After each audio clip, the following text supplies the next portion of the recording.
In the name of the Father, the Son, the Holy Spirit. Amen. Spiritual capital. Minsan may isang teacher, tinatanong yung mga estudyante na grade 3. Ano ang capital ng Pilipinas? Ano ang capital ng Pilipinas? Nagtas ng kamay si Pedro. Sabi niya, teacher, walang kapital ang Pilipinas. Utang marami. Mali po ang tingin nitong bata. Ang sagot, sabi ng student number 2, Manila is the capital of the Philippines. Correct. Pero mukhang may punto naman tong bata. Walang kapital ang Pilipinas. Utang marami tayo. It means we are investing or living in negative economics. Kasi yung utang daw natin, kahit yung mga po ninyo, magbabayad pa. So, in fact, even Pampanga is known to be the culinary capital of the Philippines. We claim. Pero, tignan natin muli yung capital na sinasabi ng number 1 student. Yung capital na puhunan. Capital is the money used to build, to run, to grow a business. It can also refer to the net worth or book value of the business. Capital is most commonly referred as the money used by a business either to meet upcoming expenses or to invest in new assets and new projects. Halimbawa, gagawa ka ng tindahan, magkano yung kapital, di ba? O kaya magbubukas ka ng negosyo, magkano yung kapital? Usually pera. Yun yung pinakaunang kapital. Tinatawag ng financial material capital. Puhunan. How much do you have to start with? It's sometimes called about liquidity. The money, the cash, even the loans afforded to us. Pwedeng iniram mo ito sa bangko, sa mga magulang mo, pamilya mo, kaibigan. Borrowed capital or bonds and investments and stocks. Pwede rin. Mag-umpisa ka, naghiram ka ng kapital. But there are also what they call negative capitalization. Can also lead to bankruptcy, losses, and negative. Pag nag-umpisa ka, umpisa pa lang utang na, mahirapan ka. Yung tunay na kapital dapat nanggagaling sa iyo. Ito ang ating ebanghelyo. Binigyan ng kapital ng naging hari. Itong kanyang mga katiwala. Tigisa silang ginto, maybe a bar of gold. Malapit itong gospel na ito last Sunday. Last Sunday, it was also about 3 trusting, pinagkatiwalaan. 1 10, another 5, another 1 talents, gold. Pero ito, galing kay San Lucas. Yung last Sunday na gospel, galing kay Saint Matthew. Ito naman, yung pagkakaiba, binigyan niya tigisa lahat. Tigisang ginto. So yung isa, kumita ng 10 ginto. Times 10. Yung isa, times 5. Yung puhunan. Yung isa, tinago niya sa handkerchief, panyo, at saka nasa likod. Bakit? Sabi niya, nagdududa ako sa iyo. Hindi ako naniniwala sa iyo. Because trust is a mutual relationship, di ba? Nagdududa ako sa iyo. Natatakot ako sa iyo. Tinako ko na lang. Kaya pala na-realize natin, yung puhunan, hindi lang pera, hindi lang ginto, hindi lang yung mayroon sa bangko. Mayroon pang ibang klaseng kapital to make you and your life successful. May tinatawag tayong other than financial capital, ito, yung ginto, no? Yung tinatawag na social capital. Ano yung social capital? Ito yung pakikisama. Relationship. Hindi lang sa mga best friends mo at circle of friends o kaklase. Your relationship with the community. Your reputation, your connection, your net worth, yung network, yung contact, yung good relationships, organization. O minsan, ang iba nga, para magkaroon ng social capital, nakikisama sa mga civic organization. Hindi naman lahat, no? Minsan, hindi sila taga Angeles o taga Pampanga. Sasama na sila sa Rotary Club, makikilala mo yung mga negosyante dyan. Lions Club, makikilala mo yung mga leaders, natural leaders. Pwede, not only to know how or not to know what, but to know who or whom. Diba dito sa Pilipinas, it is not what you know, it is also whom you know. Hindi lang kung ano ang alam mo. Importante, sino ang kilala mo. And it's also relational. Pwedeng may puhunan ka, may pera ka, kamukha nitong binigyan ng isang ginto, pero wala siyang relasyon sa ibang tao. Wala siyang relasyon sa kanyang master, no? He did not recognize his master. And it was doubt that overcome him. That's why nothing happened. Hindi lumago ang kanyang relasyon. Ikalawa, may tinatawag another capital, yung moral capital. Ano yung moral capital? Your good name. Pwedeng maraming pera ka, pero kahit maraming pera mo, parang nanloloko ka ng kapwa mo. Minsan bumili ako sa'yo, tapos fake pala yung dineliver mo. Di ba? Pwedeng your good name is also your capital. Your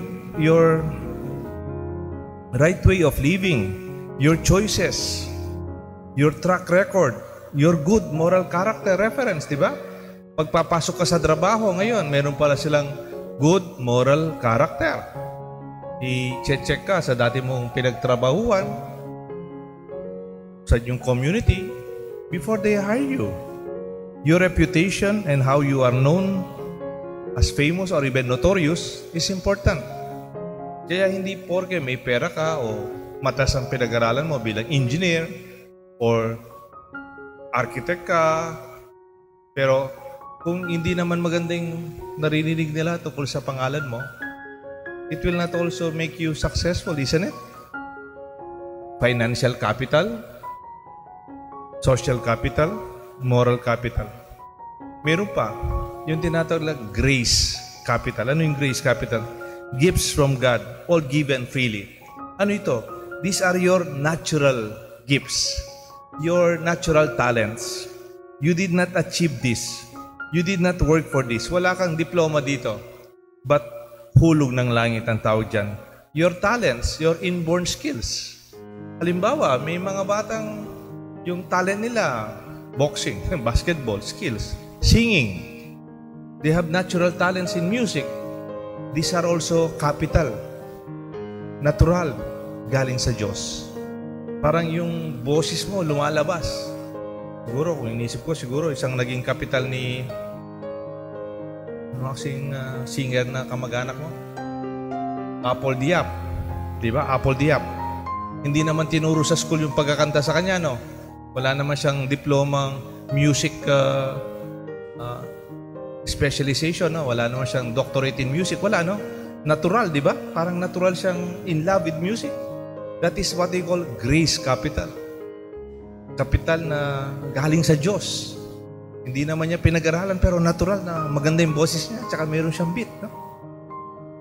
Gusto kong dagdagan ng outline ko. Meron tinatawag na, other than that, yung emotional capital. Yung emotional capital, dapat there's some kind of a strength in your emotional life. Pwedeng may pera ka, pwedeng gumraduate ka na, pero yung mahina yung loob mo, o may duda ka sa sarili mo, o kagad kang sasaktan, you have also become emotionally tough and strong. Another capital yun. Emotional capital. Minsan may mga taong galing sa mahirap pero malakas sila loob para humarap sa ibang tao, humanap ng scholarship at makatapos ng pag-aaral. Emotional capital. Last na lang ito, yung tinatawag nilang spiritual capital. It is faith. It is trust.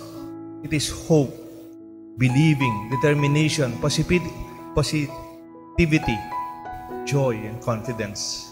Confidence with faith.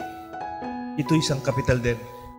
Pwedeng nasa iyo na lahat to, wala ka nang paniniwala sa mabuting darating sa buhay mo. Wala ring mangyayari.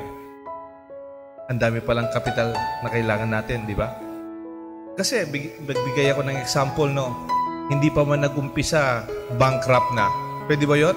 Hindi ka pa man nag-umpisang mag-business, bankrupt ka na. Halimbawa, itong gospel, mayroon siyang puhunan, ginto, kamukha ng iba. Pero galit siya kagad at nagdududa sa kanyang master. Hindi siya naniniwala, nagtiwala sa kanya. Hindi pa man nag-umpisa, bankrupt na siya.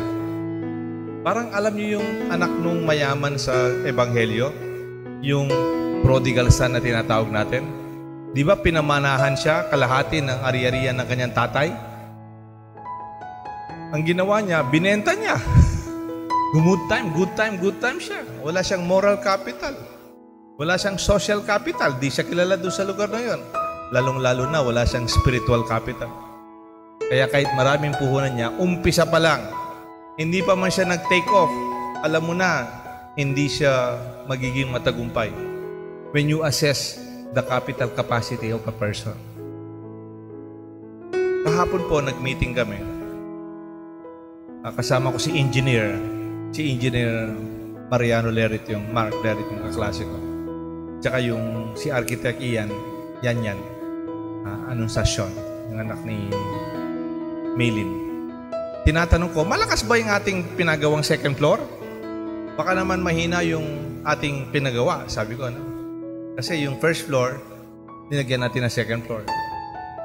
Sabi ng engineer, baka naman kasi mahina kasi yung first floor, baka malit lang yung mga poste o kaya luma na yung mga poste, di ba? Matagal na rin to, no?